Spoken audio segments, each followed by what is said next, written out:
이 계엄이 내란이냐 하는 부분은 그는 법원에서 판단을 내릴 것으로 보고 있습니다. 저는 계엄은 내란과 같은 것이다라는 이런 정의에 대해서는 동의할 수가 없습니다. 예, 장관님.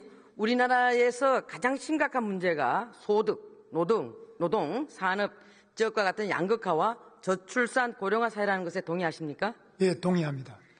그렇다면 고용노동부 관점에서 봤을 때 네. 노동과 소득에 대한 양극화의 근본적인 원인 딱 두 가지만 꼽으라고 한다면 어떤 것이 있을까요? 우선 대기업과 중소, 영세, 자영업 사이의 격차가 있고요. 두 번째는 정규직 대기업 공무원 이쪽은 좀 과잉 보호가 되고 있고, 반면에 청년 여성 또는 영세 비정규직들은 좀 너무 과소 보호가 되고 있다고 생각합니다. 그렇습니다. 대기업과 중소기업 간의 격차가 굉장히 크게 벌어지고 있고, 또 정규직 중심의 노조활동, 즉 그 임금 격차 해소와 고용 형태 개선을 위해서 노동부 장관으로서는 좀 할 일도 많이 있지 않겠습니까? 네. 그럼에도 불구하고 민주당은 지난번 장관 청문회 때 일제 식민지 시대 국적 관련 장관님의 발언을 빌미로 해서 한노이 국정감사와 전체의 참석을 막았습니다. 제가 알기로는 장관님은 독립운동가 후손으로 알고 있는데 친일파라는 비난이 있는데 여기에 대해서 어떻게 생각하십니까? 예, 저는 어릴 때부터 저희 조상께서 임진왜란 때 의병장으로 순국을 임진왜란 당해에 전투에 나갔다가 순국하셔서 나라로부터 한성부 판관이라는 그 직직을 받고요. 조선시대 때부터 하셨군요, 그죠? 예, 서원에도 또 배향돼 있습니다. 그리고 을사조약에도 반대하는 을사오족 참수를 주장하면서 저희 정조 할아버지께서 중추원 의관을 하시다가 사직하고 상소를 내서 상당히 고초를 겪어서 저희는 일제시대 내내 큰 고초를 많이 겪은 집안. 일제시대 때도 독립운동을 많이 하셨죠, 선조들이? 예, 그렇습니다. 예. 당시에 국제보상운동이라든지 이런 데도 참여를 하고 해서 저희는 일제시대 완전히 몰락한 집안이 됐습니다. 일제시대 때 몰락하셨다고요? 네. 아이고, 예. 그리고 김문수 장관님을 딱 이렇게 김문수라는 이름을 딱 떠올리게 되면은 위장 취업, 수배, 학적 대적, 투옥, 해고 등 그 노동운동가 김문수를 상징하는 키워드입니다. 그래서 기득권과는 거리가 멀고 아주 청렴하다라고 많은 국민들이 생각하고 있습니다. 이러한 장관님을 민주당은 약자에 대한 차별과 혐오 발언으로 국민과 노동자들의 희망을 짓밟았다라고 이렇게 하면서 한노이 전체에 나오시는 것을 막고 막 그러는데 여기에 대해서 어떻게 생각하십니까? 예, 그 점은 우리 국회 환경노동위원회의 업무와 관련되거나 저 개인의 도덕성에 관련된 것은 아무리 질타하셔도 제가 다 그걸 응답해야 되고 또 제가 밝히고 답변해야 될 책임이 있습니다만은 그렇지 않은 부분에 대해서는 저는 저 나름대로 또 거기에 맞게 의원님들 질책이나 또 질문에 답을 해 오고 있습니다. 전태일 열사 기념회 사무총장 역임하셨죠? 예, 제가 전태일 기념사업회를 처음 만들고 만드셨습니까? 사무국장을 했습니다. 훌륭하십니다. 이관 목사님을 모시고 회장님을 모시고 제가 사무국장을 했습니다.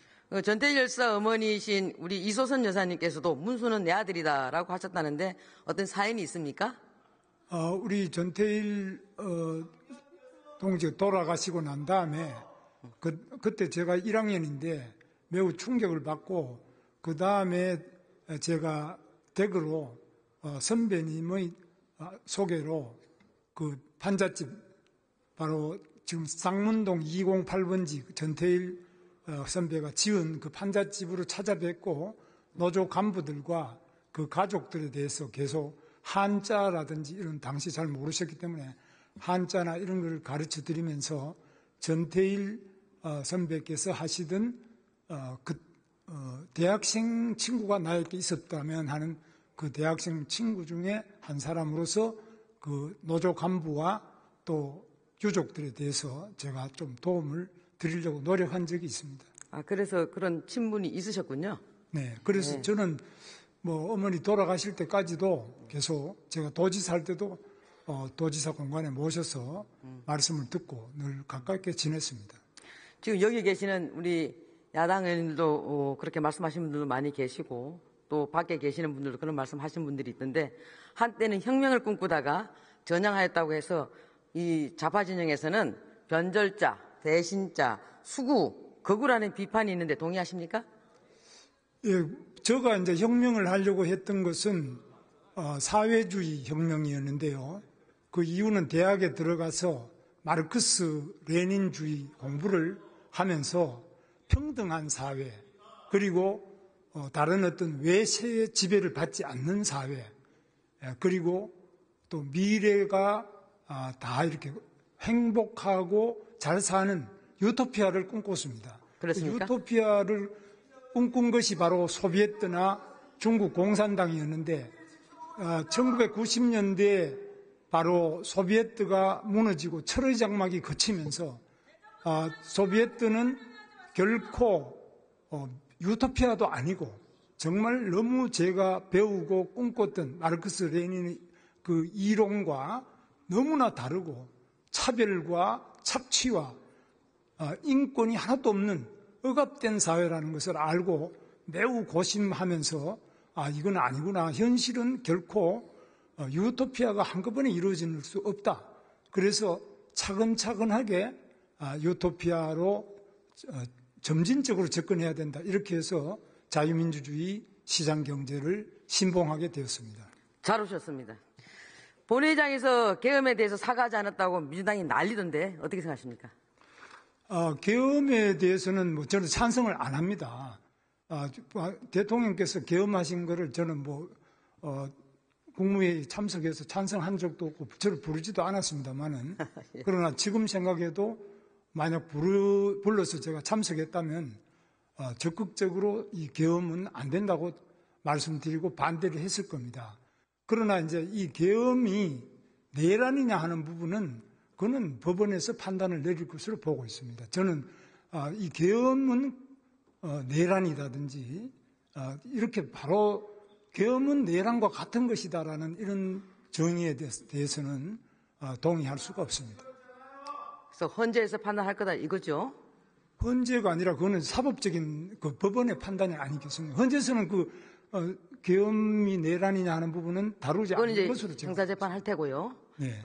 또 헌재에서도 따로 판단할 것이니까 계엄은 잘못됐지만은 그렇다고 해서 그걸 갖다 내란이라고 고를 시킬 수는 없다 이거죠? 그러니까 내란 범위나 내란 수괴나 내란에 대한 선전 홍보를 한다라고 하는 것은 이것은 법률적 범죄행위이기 때문에 그 부분은 우리 헌법에 나와 있는 것처럼 유죄 판결이 확정되기 전까지는 그런 말을 함부로 하는 것은 인권 침해로 생각합니다. 네.